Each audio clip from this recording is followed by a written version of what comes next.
নমস্কার বন্ধুরা, আমি সুমন আর আমার এই ছোট্ট ছাদ বাগানে তোমাদের সবাইকে স্বাগত।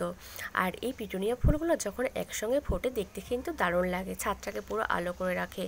আর এইগুলোর মধ্যে আমি কিন্তু একদম ছোট ছোট ডাল বসিয়েছিলাম, আর সেই ডাল থেকে চারা তৈরি হয়ে গাছগুলো এখন কত বড় হয়ে গিয়েছে। আর এই সাইডটাতে দেখেছি হচ্ছে এই সিঙ্গেল প্যাটার্নের পত্তলিকা ফুলের গাছ, আর এই গাছগুলো দেখছি বেশি লম্বাই বেড়েছে। আর এমনিতে পাওয়া সেই পিটুনিয়া ফুলের গাছটাতে এখনও পর্যন্ত কিন্তু ফুল ফুটেই যাচ্ছে একটার পর একটা। আর এর ফুলের কালারটাও কিন্তু সুন্দর। আর এখানে যে আমার কুলের গাছগুলো রয়েছে, 4টে গাছ রয়েছে, 4টে এই ফলের ক্যারেটের মধ্যে। প্রত্যেকটা গাছে দেখছি আবার কিন্তু নতুন করে ফুল এসেছে। এই গাছগুলোতে একবার কুল হয়েছিল, তারপরে গাছগুলো কাটিং করে দিয়েছিলাম। আর তারপরে দেখো নতুন করে পাতা বেরিয়ে পাতার সাথে সাথে কিন্তু আবার ফুলও চলে এসেছে।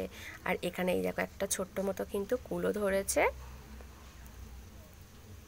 আর এই সাইডে এই ডালেও এই দেখো ছোট ছোট কুল ধরেছে, তার সাথে কিন্তু ফুলও রয়েছে। আর এখানে যে কটা কুলের গাছ রয়েছে প্রত্যেকটা গাছ কিন্তু 12 মাসই। আর এই দেখো কত ছোট্ট একটা লেবু গাছে ফুল এসেছে, ফুল কিন্তু ভর্তি। এই যে লেবু গাছটা দেখছো, এই গাছটা আমি কিন্তু একদম ছোট্ট একটা ডাল থেকে চারা তৈরি করেছিলাম। আর সেই ছোট্ট চারা এই ছোট কৌটোর মধ্যে বসিয়েছি। গাছটা এখন অনেকটাই বেড়েছে, আর এর মধ্যে দেখছো মাটিও কিন্তু কম রয়েছে, তাতেই দেখো কত ফুল। আর একটা দাদা আমাকে হচ্ছে জিজ্ঞাসা করেছিলে কিভাবে লেবু গাছের ডাল থেকে চারা তৈরি করতে হয়, তার ভিডিও করতে। একদিন আমি হচ্ছে এই লেবু গাছের ডাল থেকে কিভাবে চারা তৈরি করতে হয় তার ভিডিওটা হচ্ছে দেব। আর এটা কিন্তু একটা পাতিলেবুর গাছ। আর এই ড্রাগন গাছে কিন্তু এই দেখো ফুল চলে এসেছে, আর ফুলের সাইজগুলোও কিন্তু এখন অনেকটাই বড় হয়ে গিয়েছে। যখনই হচ্ছে গাছে ফুল আসবে আর ফুলের সাইজগুলো এরকম বড় হয়ে যাবে, তখন কিন্তু আমাদের গাছে কিছু খাবার দিতে হবে। আর আমি হচ্ছে আমার এই গাছগুলোতে হচ্ছে খাবার দেবো, যেহেতু দেখতে পাচ্ছ ফুলের সাইজগুলো অনেকটাই বড়। আর কি কি খাবার দেবো আর কি কি খাবার দেবো না সেটাই হচ্ছে তোমাদের দেখাবো। এই সময় কিন্তু বন্ধুরা নাইট্রোজেনযুক্ত খাবার খুবই গাছের গোড়ায় কম দিতে হবে, খুব বেশি দেওয়া যাবে না। আমরা যদি নাইট্রোজেনযুক্ত খাবার খুব বেশি গাছের মধ্যে দিয়ে দিই তাহলে কিন্তু আর ফুল আসবে না, নতুন কিন্তু ডাল বেরোতে থাকবে। আর নাইট্রোজেনযুক্ত খাবার দেবো খুবই হচ্ছে কম পরিমাণে দেবো। আর হচ্ছে এই সময় কিন্তু ক্যালসিয়াম, ফসফরাস, ম্যাগনেসিয়াম এই সমস্ত হচ্ছে খাবার গাছের গোড়ায় দেব। আর গাছের গোড়ায় খাবার দেওয়ার আগে আমি যে এই যে খড় দিয়ে হচ্ছে গাছের গোড়ায় মালচিং করে দিয়েছিলাম, এইগুলোকে হচ্ছে তুলে নেব, তারপরে হচ্ছে খাবার দেব। আর যদি কারোর গাছের গোড়ায় আগাছা থাকে সেই আগাছাগুলোকে আগে তুলে পরিষ্কার করে নেবে, তারপরে গাছের গোড়ায় খাবারটা দেবে। এখানে দেখো আমি হচ্ছে খড়গুলো তুলে নিয়েছি, আর এখানে নিয়েছি 3টে খাবার। এই খাবারটাই কিন্তু গাছের গোড়ায় আমি হচ্ছে দেব।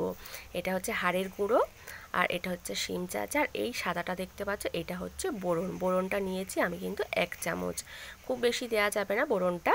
আর যেহেতু আমার হচ্ছে একটা বালতির মধ্যে হচ্ছে 4টে করে গাছ রয়েছে, আর ওই সাইড এখানে আমি হচ্ছে 2টো হচ্ছে এই গাছের গোড়ায় দেব। এই বালতিটার মধ্যে যে গাছগুলো রয়েছে এই গাছের গোড়ায় দেবো, আর ওই পাশে যে একটা জায়গার মধ্যে গাছ রয়েছে ওতেও দেব।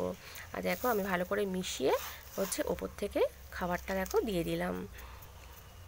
আর এবারে এর উপর থেকে অল্প একটু আমি কিন্তু এই হচ্ছে 1 বছরের পুরনো গোবর সার একটু দিয়ে দেবো। খুব বেশি কিন্তু এখন এই গোবর সার দেবো না, কারণ গোবর সারের মধ্যে কিন্তু থাকে নাইট্রোজেন।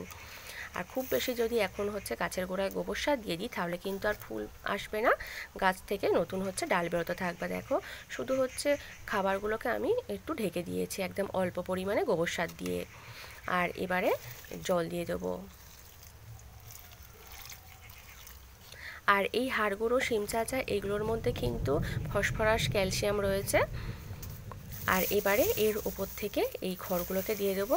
আর এই খড় দিয়ে হচ্ছে এই গরমে মালচিং করা থাকলে কিন্তু রোদ্দুর থেকে হচ্ছে গাছ কিন্তু অনেকটাই হচ্ছে রক্ষা পায়, বাঁচে। এছাড়া হচ্ছে সামনে যে কিন্তু বর্ষাকাল আসছে, এই যে গাছের গোড়ায় খাবারটা দিলাম এরকম খড় দিয়ে মালচিং করা থাকলে কিন্তু খাবারটা ধুয়ে বেরিয়ে যাবে না।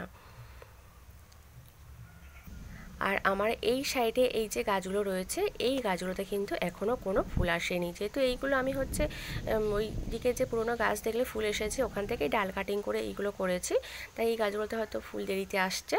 আর এই গাছগুলোতে যেহেতু ফুল আসেনি তার জন্য আমি কিন্তু এই গাছগুলোতে কোনো খাবার দেবো না। এখন যখন এই গাছগুলোতে ফুল আসবে আর ফুলের সাইজগুলো এরকম বড় হয়ে যাবে তখনই আমি এই গাছগুলোতে ওই খাবারগুলো দেবো।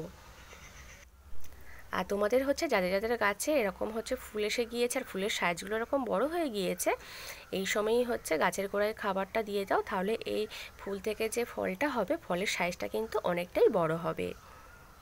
আর এই খাবারটা দিলাম, আর সপ্তাহে একদিন করে কিন্তু তরল সারটা গাছের গোড়ায় দেব।